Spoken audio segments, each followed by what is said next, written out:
पूजा पाठ में बहुत रुचि थी, मेरा बहुत लगाव हुआ करता था। लेकिन मेरी लौकिक माताजी सेंटर पे जाया करती थी। एक भाई हृदय भाई करके उन्होंने माताजी को कोर्स कराया, माताजी जाती थी। मुझे हर रोज़ वो फोर्स भरती थी, जाया करो, लेकिन हम थोड़ा साइड कर देते थे। लेकिन एक दिन माताजी ने ज़िद किया और मुझे सेंटर ले गई। जैसे ही मैं सेंटर गई, भैया जी ने मुझे कोर्स कराया। कोर्स कराने के बाद जब शिव और शंकर की अंतर की बारी आई तो मुझे बहुत अच्छा लगा, क्योंकि उसकी जानकारी नहीं थी कि दोनों में अंतर भी है, और शिव की पूजा ज़्यादा करती थी। इस आधार पर जब मेरा कोर्स हुआ तो बाबा से थोड़ी भावनाएं जुड़ी, फिर सेंटर आना जाना हुआ। उसी के 15 दिन बाद मेरी माताजी का माउंट आबू जाना हो रहा था। माताजी ने मेरा भी रिजर्वेशन करवा लिया। मैं आज घूमने के लिए जा रही थी, मुझे और डिटेल में पता नहीं था। लेकिन जैसे ही मैं वहाँ पहुँची, वहाँ का वाइब्रेशन, वहाँ का माहौल, वहाँ के भाई बहनों से मिलना मुझे बहुत अच्छा लगा। वो वाइब्रेशन मुझे बहुत आकर्षित कर गया। और जब लास्ट समय मेरे आने का था, वहाँ से रिटर्न झांसी लौटने का था, तो शाम के टाइम सूरज भाई जी किचन में क्लास करा रहे थे। जब वहाँ मैंने क्लास करी तो देखा सूरज भाई जी क्लास करा रहे हैं, तो मुझे बहुत अच्छे उस समय अनुभव हुए। नीचे ऐसे देखा जैसे श्री कृष्ण की जोड़ियाँ सर्किल में डांस कर रही हैं। एक बार देखा तो एक पोज में थे, और दूसरी बार जब नीचे ध्यान से देखा तो वो झूले पे सारी जोड़ियाँ सर्किल में बैठे जैसे झूल रही थी। मुझे बहुत अच्छा हुआ। जाते समय जितने भी बाबा के रूम थे, बाबा के रूमों में गई, मैंने लेटर लिखा कि अब मुझे तो यही वाली लाइफ जीनी है। ऐसे करके मेरा वहाँ से आना हो गया। मैं कॉलेज जाया करती थी, जब वहाँ से आई तो सेंटर थोड़ा कनेक्शन ज़्यादा हो गया, डेली जाना हो गया, तो घर वालों को थोड़ी दिक्कत होने लगी। उन्होंने समझा इसका रुझान तो आश्रम में ज़्यादा हो गया। तो फिर भी मैं चोरी छुपके कॉलेज से जैसी लौटती, क्योंकि दोपहर में यहाँ क्लास हुआ करती थी झांसी में, जैसी कॉलेज से लौटती थी, आती थी, भाग भाग के चुपके से आश्रम आती थी। ऐसे करते करते उसी साल के बीच रतन मोहिनी दादी जी का प्रोग्राम बना झांसी आने का। तो दादी जी का 18 दिसंबर को यहाँ आना हुआ झांसी। उस समय ये पाठशाला थी, बहुत बढ़िया प्रोग्राम था। मेरे साथ जो भी बहनें थी जो ज्ञान योग कर रही थी, उनमें से काफ़ी बहनों का समर्पण का हो रहा था, लेकिन मेरा आता पता नहीं था, क्योंकि मेरे घर वाले आंटी थे। फिर भी मैंने संघर्ष करके जिस दिन दादी आई, भैया ने मुझे बुलाया, मैं दादी के पास गई, दादी से मिली, दादी को सम्मान भी किया। उसके बाद जैसे भी संघर्ष करके घर वालों को बताया, घर वालों को जब बताया तो घर वालों ने भी मना कर दिया कि एक तो पहली बात तुम जाओ नहीं, और दूसरी बात अगर तुम जाती हो तो हमारा आपका रिश्ता ख़त्म। तो मैं ये भी कह के आई थी कि ठीक है रिश्ता ख़त्म, मुझे रिश्ता ख़त्म करना है, अब मुझे नहीं, मुझे तो बाबा के घर जाना है। ऐसे करके फिर 19 दिसंबर को मैं ग्वालियर पहुंची। मेरे लौकिक परिवार से मेरा सिर्फ छोटा भाई और माँ गई थी, बाकी मेरे किसी भी घर के मेंबर में एक भी भाई बहन नहीं गए थे। बाकी जो मेरा अलौकिक परिवार था, जो ज्ञान में जुड़े हुए भाई थे, वो सभी ग्वालियर गए हुए थे। जब वहाँ पहुँचे तो 32 बहनों का वहाँ समर्पण हुआ। ऐसे करके फिर धीरे धीरे आश्रम में रहना हुआ, भाई बहनों के संपर्क में आए, भाई बहनों से बहुत अच्छी पालना मिली। ऐसे करके अभी मैं पूरा चारों तरफ घूमने के बाद फिर बाद में वर्तमान समय में मैं झांसी में सेवा दे रही हूँ। इसलिए ये जो ज्ञान है बहुत ऊंचा, बहुत श्रेष्ठ ज्ञान है। ये परिवार को तोड़ने का काम नहीं करता है, ये ज्ञान परिवार को जोड़ने का काम करता है। बहुत सारे परिवार जो व्यसन करते थे, सिगरेट तम्बाकू आदि पीते थे, जब वो ज्ञान में आए तो उन्हें छोड़ना नहीं पड़ा। हम ये भी नहीं कह सकते कि एकदम से छोड़ दें, लेकिन धीरे धीरे धीरे जब ज्ञान हमारी बुद्धि में बैठता जाता है और हमारा परमात्मा से कनेक्शन जब होता है, तो धीरे धीरे वो हमारी चीज़ें, बुराइयां अपने आप कैसे छूट जाती हमें पता ही नहीं चलता। हम छोड़ेंगे तो मुश्किल लगता है, लेकिन सहज छूट जाए तो उतना मुश्किल नहीं होता। इसलिए ज्ञान हमारी विल पावर को बढ़ाता है, और जब हमारे अंदर विल पावर, आत्मबल, आत्मशक्ति बढ़ती है तो धीरे धीरे हमारे अंदर जो बुराइयां होती हैं वो कब ख़त्म हो जाती है पता ही नहीं चलता, और उनके बदले पे अच्छाइयाँ कब आ जाती है हमें पता ही नहीं चलता। लेकिन दूसरा बंदा जब हमसे मिलता है उसको ये महसूस होता है कि आप जब ज्ञान में नहीं थे तो आपकी लाइफ कैसी थी, आपका आचार विचार कैसा था, और ज्ञान में आने के बाद आपका आचार विचार व्यवहार एकदम ही चेंज हो गया।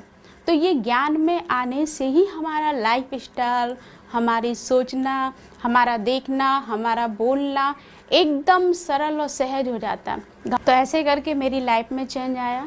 जब मैं लौकिक में थी तो मेरे अंदर ही बहुत सारी बुराइयाँ थी, बहुत सारी, जैसे मुझे ज़रा ज़रा सी बातों पे गुस्सा आना, धैर्यता को खो देना, वाणी में नम्रता भी नहीं थी। लेकिन जैसे जैसे ज्ञान आता गया, अपने आप नेचर में परिवर्तन आता गया।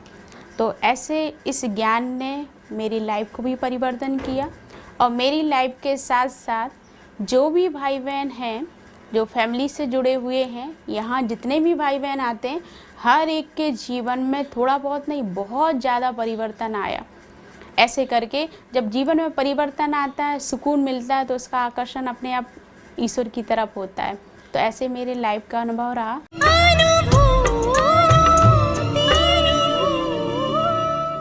आज से लगभग हमारा 45 साल पहले का एक अनुभव जीवन में रहा। वैसे हमारा जन्म एक साधारण परिवार में, अग्रवाल परिवार में हुआ। हम शुरू से ही हमारा संस्कार भक्ति के संस्कार रहे,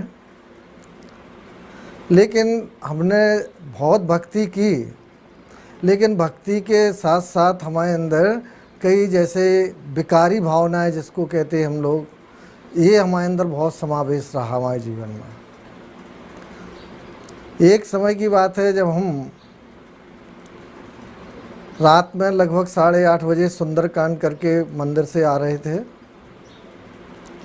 हमने जब प्रजापिता ब्रह्मा कुमारी ईश्वरी विश्वविद्यालय का एक बोर्ड देखा, तो हमें ऐसा लगा कि यहाँ देखें क्या होता है। 1972 में एक राजयोग प्रदर्शनी लगी थी, वहाँ हम उसको देखने के लिए गए। जब हमने उस प्रदर्शनी को देखा तो जैसे ऐसे लगा, एक चित्र एक कोई बहन समझा रही थी, वो तो हमें याद नहीं है, तो एक आत्मा का चित्र जो है वो बहन समझा रही थी। उस चित्र को देखते ही ऐसा लगा कि जैसे हमारे ज़मीन के नीचे से पैर से ज़मीन खिसक गई हो, और हम स्तब्ध हो गए। 1-2 मिनट हम स्तब्ध हमारे रहे, और हमें नहीं मालूम कैसा अनुभव हुआ। एक विचित्र तरह का अनुभव हमको शिव बाबा ने हम बच्चों को उस जीवन में कराया, और ऐसा लगा कि जैसे अनेक जन्मों का भक्ति का फल जैसे कि हमें मिला हुआ हो। हमको ये अनुभव हुआ कि कैसे भगवान ने हमको घर गृहस्थ में रहते हुए और कैसे दुनिया को एक संदेश देने के लिए जैसे बाबा ने हम बच्चों को चुना, ऐसा हमें अनुभव हुआ। शादी के उपरांत कुछ समय अप डाउन की जीवन में स्थिति उतार चढ़ाव आता रहा, लेकिन जब हम लोग शादी के बाद ज्ञान में थोड़ा चले तो दुनिया का हमें विरोध भी बहुत झेलना पड़ा। लोग कहते थे ये तो साधु हो जाएगा, सन्यासी हो जाएगा, लोगों ने हमको जाने क्या क्या कहा। लेकिन जैसे कि हमको बाबा का एक निश्चय था कि भगवान इस धरा पर आ चुका है, और हम ऐसे कि अचल और अडोल उस स्थिति में भी रहे। तो जब उस स्थिति में हम रहे तो हमने ये देखा कि कैसे धीरे धीरे धीरे जो हमारे जितने अपोजिटर थे, जितने हमारे विरोध करने वाले थे, चाहे वो संबंधी थे, मित्र थे, दुनिया के लोग थे, क्योंकि अग्रवाल समाज एक ऐसा समाज होता है कि जहाँ हम लोग जन्मे उसमें लोग कई तरह की अटकलें, लोगों ने भ्रांतियाँ उस समय बहुत थीं, तो लोगों ने बहुत विरोध किया। लेकिन हम जैसे कि शिव बाबा ने हमको अटल और अडल रखा, और उसका परिणाम फिर ये हुआ कि कुछ समय बाद जो विरोधी थे वो भी हमारी महिमा जैसे कि गाने लगे। और हमने कैसे एक व्यवसाय, छोटा सा व्यवसाय होते हुए भी कैसे हमने अपना, मैं बीए पास रहा उस समय, बीकॉम हम लोगों ने कर रखा था, और हमने अकाउंटिंग का भी काम किया काफ़ी टाइम, और आज तक भी हम करते रहे हैं। लेकिन ये सबसे बड़ा अनुभव रहा कि जब से बाबा ने हमें बनाया अपना, उस समय से आज तक हमारी कोई क्लास रेगुलर स्टूडेंट हम रहे। ये एक विशेषता हमारी शुरू से बाबा ने हम बच्चों को दी। उसका हमें अपने ऊपर गर्व कहें, नाच कहें, वो हमें एक शुरू से बाबा ने हमें गिफ्ट दी। और उसका परिणाम सबसे बड़ा लाभ हमको ये मिला कि आज हमारी आयु लगभग 66-67 वर्ष है, लेकिन ये हमने अनुभव किया कि आज तक क्लास मिस ना होने के कारण हम हमेशा स्वस्थ और तंदुरुस्त रहे। ये सबसे बड़ी हमें गिफ्ट इस ज्ञान में मिली। और हमारा जो लगभग 45 वर्ष का जो अनुभव है, उसमें ये कहा, हम सबको यही संदेश देना चाहेंगे कि जो इस ज्ञान मार्ग में नियम मर्यादाओं का पालन करते हुए एक ईश्वर में विश्वास रखते हैं, उसका जीवन अचल अडोल और सुख शांतिमय हो जाता है। इसके बाद हमने 1-2 बार ये भी मार्क किया, जैसे हम रेगुलर स्टूडेंट होने के नाते जब कभी कोई हमें अर्जेंट काम आ जाता है, लौकिक दुनिया का अर्जेंट काम होता है, तो हमने देखा 1-2 बार हमने ऐसा किया कि चलो भाई बाबा की क्लास से उठ के चले गए। जैसे क्लास 9 बजे होनी, हमें मान लो अर्जेंट 8:30 बजे जाना है, तो हम बीच में उठ के चले गए। तो हमने ये देखा वो हमारे काम कभी पूरे नहीं हुए और उन कामों में असफलता मिली। लेकिन दूसरी ओर हमने ये अनुभव किया कि अगर हम कहीं हमें जाना था और अगर हम एक क्लास करके जाते थे, चाहे हम आधा घंटा और पौन घंटा लेट हो जाते थे, तो हमने ये अनुभव किया कि वो समय हमारे लिए इंतज़ार करता था। ये हमने जीवन में ये अनुभव, बड़ा भारी अनुभव किया, और उस काम में हमारे लिए रुका रहता था और उस काम में हमें 100% सफलता मिल ली। ये हमारे जीवन का ये हमको बहुत बड़ा अनुभव इस जीवन में रहा, और आज भी हम इसको बाखूबी निभा रहे हैं। और आगे भी हमको ये अपना विश्वास है, आत्मविश्वास है कि हमको ऐसे ही बाबा चलाता रहेगा। वैसे हम एक निसंतान दंपत्ति हैं, लेकिन निसंतान दंपत्ति होने के बाद भी भगवान हमारी मदद कैसे कर रहा है, कैसे वो हमारा बेटा बन के हमारा कार्य कर रहा है, ये भी हमारे जीवन का ये बहुत बड़ा अनुभव है कि भगवान हमारा बेटा बन करके, क्योंकि भगवान से हमारे सारे संबंध हमने जो जोड़े, तो बेटा बन करके और हमारे कैसे हमें बेटापन का अनुभव करा रहा है और कैसे हमारी मदद दे रहा है, ये हमने अपने जीवन में अनुभव किया। हमारी शादी लगभग जब 1974 में हुई। हमारी युगल वैसे भारतीय महिला के रूप में रही हैं, और युगल का ये अनुभव रहा कि पहले शादी के काफ़ी टाइम तक वो हमारा विरोध करती रहीं, आश्रम जाने के लिए मना भी करती रहीं, हमारी कापियाँ किताबें आदि भी बहुत फाड़ती रहीं। लेकिन कुछ समय बाद हमने ये देखा कि धीरे धीरे हम किसी बहाने उनको आश्रम पर ले गए, ब्रह्मा कुमारी आश्रम में। तो बहनों का स्नेह और भगवान का स्नेह उनको इतना अच्छा लगा, इतना अनुभव हुआ, बाबा ने हमारी इतनी मदद की कि वो उस स्नेह से, ईश्वरीय स्नेह से और बहनों के प्यार से वो धीरे धीरे धीरे उस ज्ञान में निपुण होती गई, और वो हमारे जीवन में सहयोगी बनती रहीं, और आज तक सहयोगी बनती रहती हैं, और हर कार्य में, बाबा के हर कार्य में सहयोगी बनती हैं, और ये हमको उसका लाभ अभी तक मिलता रहता है।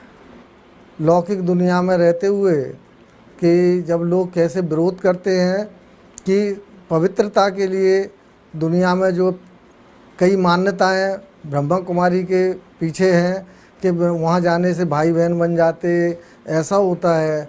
तो जब दुनिया वाले के सामने जब हमने पवित्र रह करके और आज तक कैसे घर गृहस्थ में रहते हुए अपने जीवन से आज हमने कई परिवारों को ऐसे निकाला, और वो परिवार के परिवार आज कैसे ज्ञान योग में चल रहे हैं, पवित्रता का व्रत धारण करते हुए भी लोगों को जब हम उसके बारे में बताते हैं तो लोग अचंभा खाते हैं कि कैसे ये कर करके और घर गृहस्थी ये रहते हैं। आज तक एक मिसाल हमारे मोहल्ले में, शहर में, पूरे झांसी में प्रचलित हो गया है कि ये ब्रह्मा कुमारी जाते हैं, और आज हम हमारे जीवन से, हमारे पारिवारिक जीवन से प्रेरणा लेते हुए आज कई परिवार के परिवार आज निकले हुए हैं, और उसका लाभ लाखों लोगों को इसका मिल रहा है। और उनके जीवन में कैसे समस्याएं आती हैं, तो आज कई भाई बहनें नए पुराने, लौकिक अलौकिक, चाहे दुनिया की परेशानियों के सहित हमारे पास आते हैं,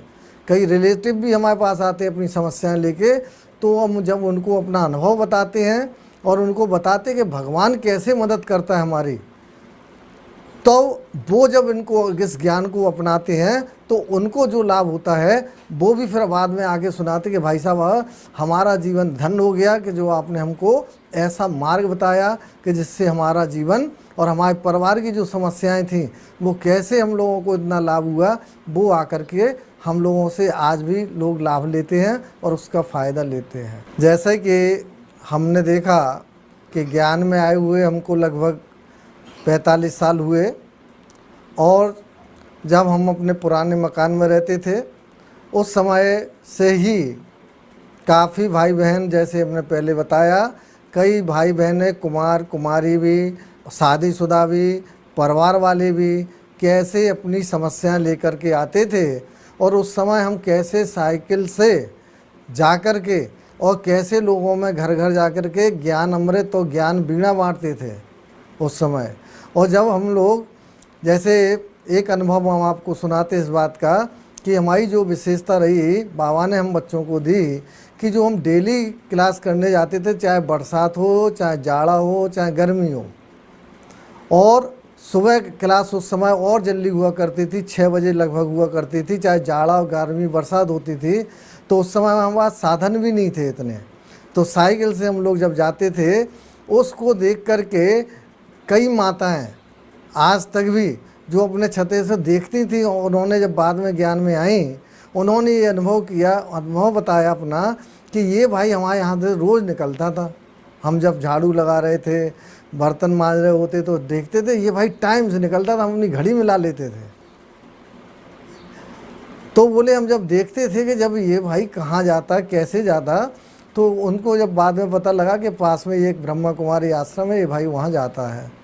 तो वो माताएं जो है अपने परिवार सहित आश्रम गईं, और उन्होंने जब देखा और उस ज्ञान को लिया तो उन माताओं के द्वारा भी कई माताओं के संगठन कई लोग जब ज्ञान में आए तो एक मिसाल बन गए वो। और कुमार भाई बहन है, जब हम लोग मतलब ये ज्ञान अमृत वगैरह बांटते थे, डॉक्टरों को पास जाते थे, बड़े बड़े प्रोग्रामों में जाते थे, तो उन जब ज्ञान अमृत, ज्ञान वीणा और आदि हम लोग जब बांटते थे और लोगों को ये अपनी बात बताते थे, तो उसमें से कई लोगों ने उनको पढ़ कर के और कई लोग कैसे ज्ञान से जुड़े, तो वो आज भी हम लोगों के लिए मिसाल बने।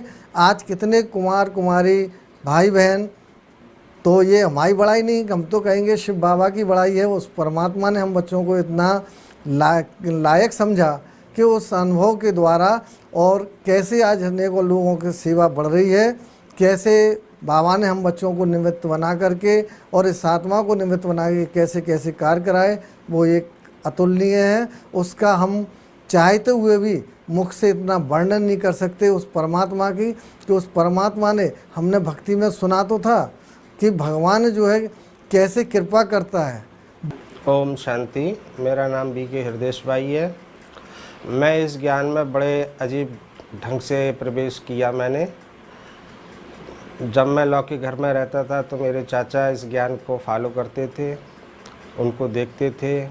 वो जब भी बैठते थे, मैं एक व्यापारी हूँ, व्यापार घर में होता है तो वो काम करते थे तो मन ही मन मुस्कुराते थे। तो एक दिन हमने उनसे पूछ लिया कि आखिर आप चुपचाप बैठे हो, मुस्कुरा रहे, क्यों मुस्कुरा रहे हो, क्या वजह है? तब उन्होंने धीमे से बताया कि मैं ब्रह्मा कुमारी संस्था जाता हूँ, वहाँ परमात्मा का ज्ञान दिया जाता है, मैं परमात्मा को याद करता हूँ और मुझे आंतरिक खुशी मिलती है। उस खुशी से मेरे चेहरे से जो झलकती है, तो मेरे को बहुत प्रभावित किया, मुझे बहुत अच्छा लगा। फिर घर पर एक मैगजीन देने के लिए मदन मोहन अग्रवाल नाम के भाई आते थे, जो कि सीनियर भाई हैं और बड़े दिलचस्प लगते थे, है ना। तो उनकी मैगजीन भी मैंने पढ़ी, तो मैगजीन में भी मेरे को बहुत आकर्षित किया। तो फिर मैंने भी सोचा कि मैं भी इस ज्ञान को थोड़ा सा हासिल करूं। तो धीमे धीमे मैंने उस ज्ञान को हासिल किया, मेरे को बहुत अच्छा लगा। मैं भी एक व्यापार करता था, मैंने भी इस ज्ञान को जीवन में उतारा और मेरे को इतना अच्छा लगा कि फिर मैंने वो व्यापार बंद कर दिया और इसमें एकदम पूर्ण रूप से समर्पित हो गया। और मैंने धीमे धीमे ईश्वरीय ज्ञान सबको देना शुरू कर दिया। मेरे जीवन में कई घटनाएं आईं, उन घटनाओं को मैं हताश हो गया, लेकिन उन हताश को ख़त्म करने के लिए बीके मदन मोहन भाई ने बड़ा उमंग उत्साह से और बड़ी सरल ढंग से मेरे को आगे बढ़ाया।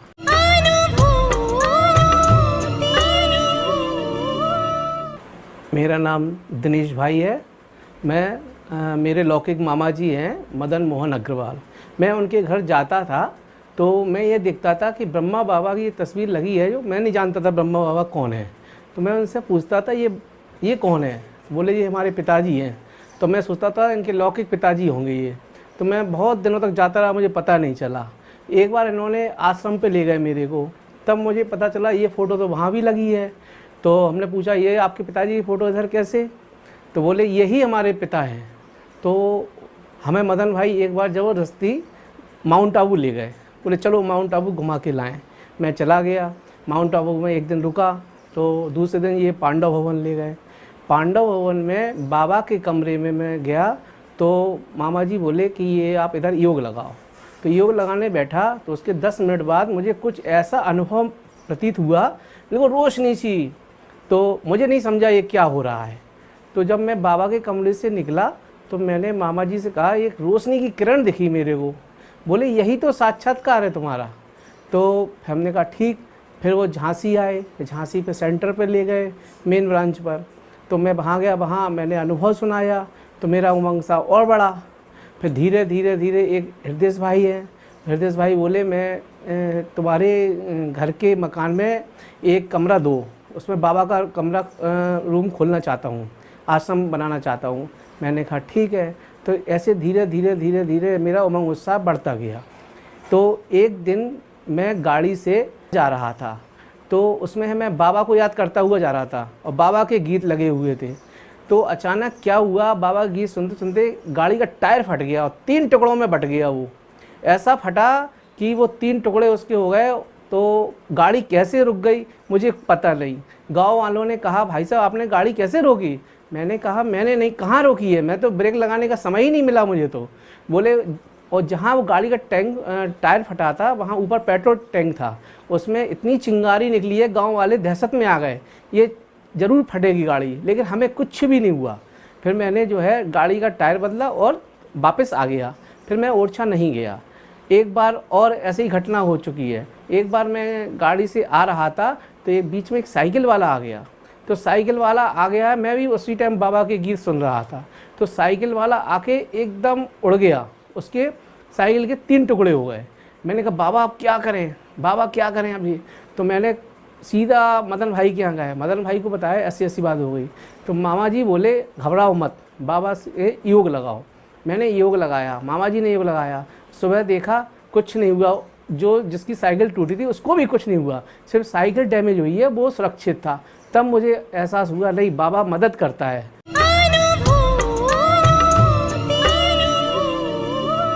मैं संजय पटवारी, प्रांतीय अध्यक्ष उत्तर प्रदेश व्यापार मंडल, राष्ट्रीय अध्यक्ष Gohil global chamber of commerce एवं राष्ट्रीय महामंत्री कन्फेडरेशन ऑफ इंडिया ट्रेडर्स के साथ साथ विभिन्न सामाजिक एवं राजनीतिक संगठनों में मैं कार्य कर रहा हूं।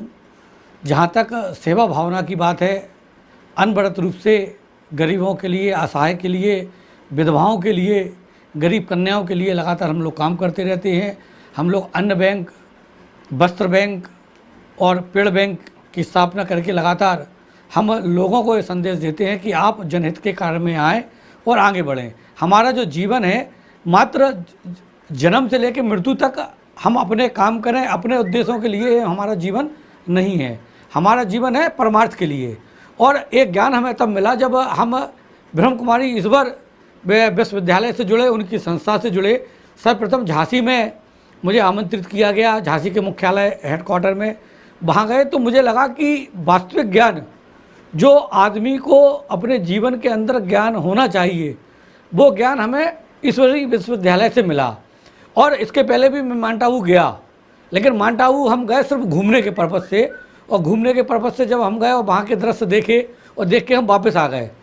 दूसरी बार जब मुझे जाना हुआ तो हमें आपके हेडक्वार्टर में, यानी अपने हेडक्वार्टर में ब्रह्म कुमारी आश्रम में मुझे जाने को मिला।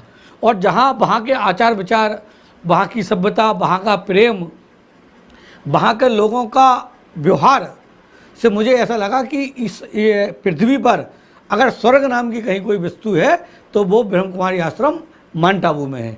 वहाँ हजारों लोगों लाखों लोगों का एक साथ रहना, बिना किसी बाधा के प्रेम भाव से रहना, प्रेम भाव के साथ खाना खाना, मानवीय व्यवहार की जो परिकल्पना हम करते हैं कि मानवीय व्यवहार कैसा होना चाहिए, वो मानवीय व्यवहार की जो अनुभूति है वो भी हमने उस आश्रम में की है। और मुझे लगता है ईश्वरीय जो ज्ञान है वो अगर कहीं से प्राप्त हो रहा है वो या मुझे कहीं से मिला है तो मुझे इस विश्वविद्यालय से मिला है।